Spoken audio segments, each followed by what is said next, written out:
మరో అల్పపీడనం ఎదురైంది. తెలుగు రాష్ట్రాలకి భారీ వర్షసూచన జారీ చేశారు అధికారులు. ఇక ఏపీ వ్యాప్తంగా జోరుగా వర్షాలు కురిసే అవకాశం కనబడుతోంది. బంగాళాఖాతంలో అల్పపీడనం బలపడుతోంది.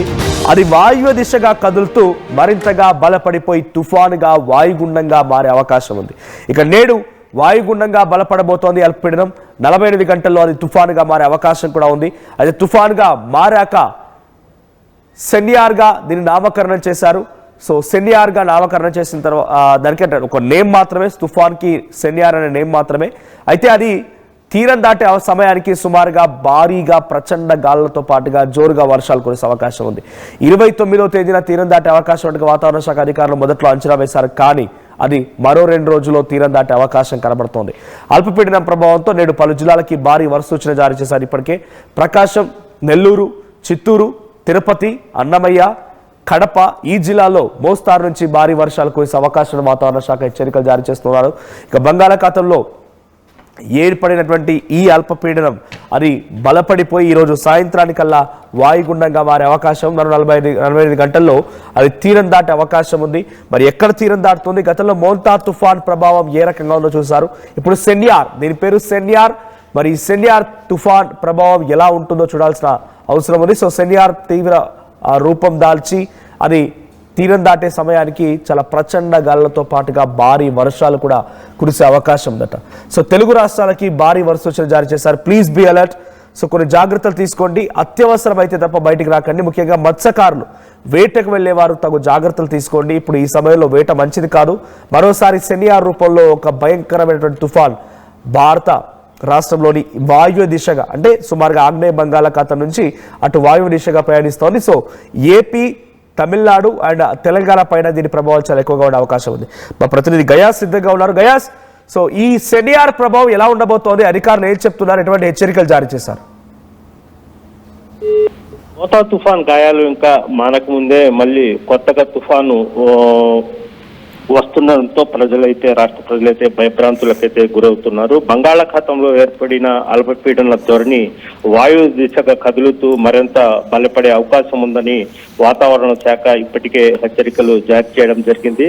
దీంతో అధికారులు కూడా అప్రమత్తమై అత్యవసర సమావేశం కూడా, అంటే పోలీసులు, ఇటు రెవెన్యూ శాఖ అధికారులు కూడా అప్రమత్తం అవడం జరిగింది. తీర ప్రాంతాల్లో కూడా అప్రమత్తం చేసి వాళ్లకు సముద్రంలోకి వేటకు కూడా వెళ్ళవద్దని కూడా హెచ్చరికలు జారీ చేయడం జరిగింది. ప్రధానంగా ఈ ప్రభావము నెల్లూరు, ప్రకాశము, అన్నమయ్య, చిత్తూరు జిల్లాల్లో భారీగా వర్షాలు కురిసే అవకాశాలు ఉన్నాయి. ప్రస్తుతము ఈ 4 జిల్లాల్లో ఇప్పటికే వాతావరణం పూర్తిగా చేంజ్ అవ్వడం జరిగింది. కడపలో మాత్రం ఒక మోస్తరు వర్షాలు కురుస్తున్నాయి. అదేవిధంగా నెల్లూరు, అన్నమయ్య జిల్లాలో కూడా ఒక మోస్తరు రాత్రి నుంచి వర్షాలు అయితే కురుస్తున్నాయి.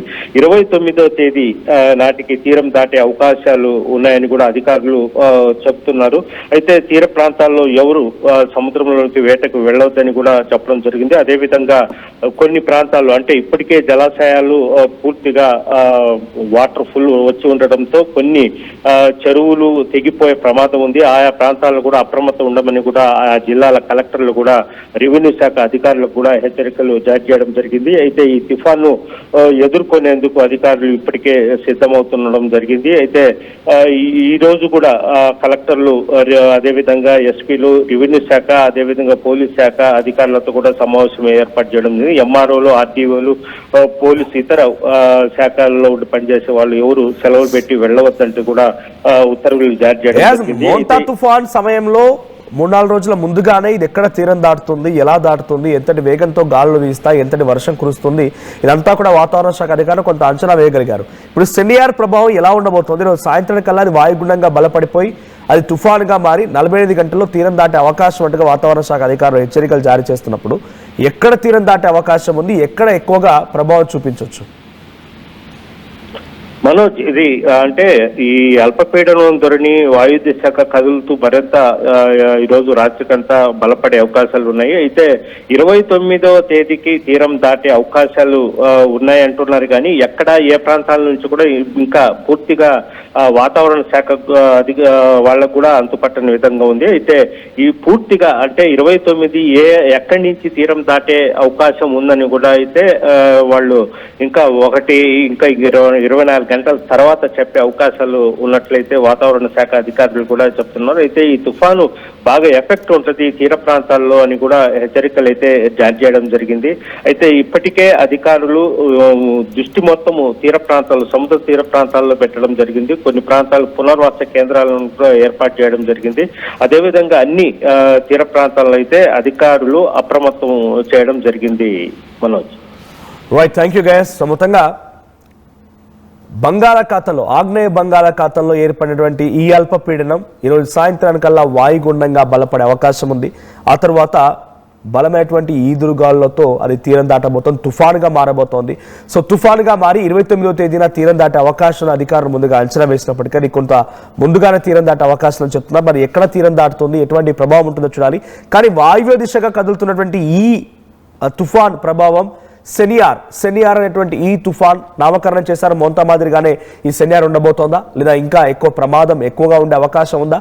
సో ఈ సెనియార్ వాయువ్య దిశగా కదులుతున్న ప్రభావం నేపథ్యంలో అటు ఆంధ్రప్రదేశ్, తమిళనాడు, తెలంగాణ ఈ ప్రాంతాలపై ఎక్కువగా ప్రభావం ఉండే అవకాశం ఉంది. సో తీరం ఎక్కడ దాటుతుంది అనేది మాత్రం ఇంకా తెలియాల్సి ఉంది. సో తీరం దాటే సమయానికల్లా సుమారుగా 90 నుంచి 100 కిలోమీటర్ల వేగంతో గాలులు వీయడంతో పాటుగా భారీగా వర్షాలు కురిసే అవకాశం ఉంది. సో ప్రభావం కొంత తీవ్రంగా ఉండే అవకాశంగా వాతావరణ శాఖ అధికారులు అంచనా వేస్తున్నారు. సో ప్రస్తుతానికి మండల స్థాయి నుంచి మొదలుకుంటే రాష్ట్ర స్థాయి వరకు ప్రతి అధికారి కూడా సెలవులు రద్దు చేసుకోవాలని చెప్పి ఇప్పటికే అధికారులు ఆదేశాలు జారీ చేసినట్టు తెలుస్తోంది. సో సెలవులు కూడా రద్దు చేసుకోవాలి, అప్రమత్తంగా ఉండండి, రైతుల్ని అలర్ట్ చేయండి, ముఖ్యంగా లోతట్టు ప్రాంతాల ప్రజల్ని కొంత అలర్ట్ చేయండి, సముద్ర తీరాలటువంటి ప్రాంతాలను అలర్ట్ చేయండి, మత్స్యకారులని వేటకు వెళ్ళొద్దని చెప్పి పలు హెచ్చరికలు కూడా జారీ చేశారు. సో ఈ రోజు సాయంత్రానికల్లా వాయుగుండంగా మారి రేపు అది మరింతగా బలపడిపోయి తుఫానుగా మారే అవకాశం ఉంది. సో తుఫాన్ 29వ తేదీన సెనియార్ తుఫాన్ తీరాలు దాటే అవకాశం వాతావరణ శాఖ అధికారులు అంచనా వేస్తున్నారు. మరి ఎప్పుడు దాటుతుంది, ఎలా దాటుతుందో చూడాల్సిన అవసరం అయితే ఉంది. కానీ మీరైతే కొంత జాగ్రత్తగా ఉండండి, అత్యవసరం అయితే తప్ప బయటికి రాకుండా మిమ్మల్ని మీరు నియంత్రించుకోవడం చాలా ముఖ్యం. తగు జాగ్రత్తలు తీసుకోండి, హెచ్చరికల్ని పాటించండి, ఈ తుఫాను ఎదుర్కోండి.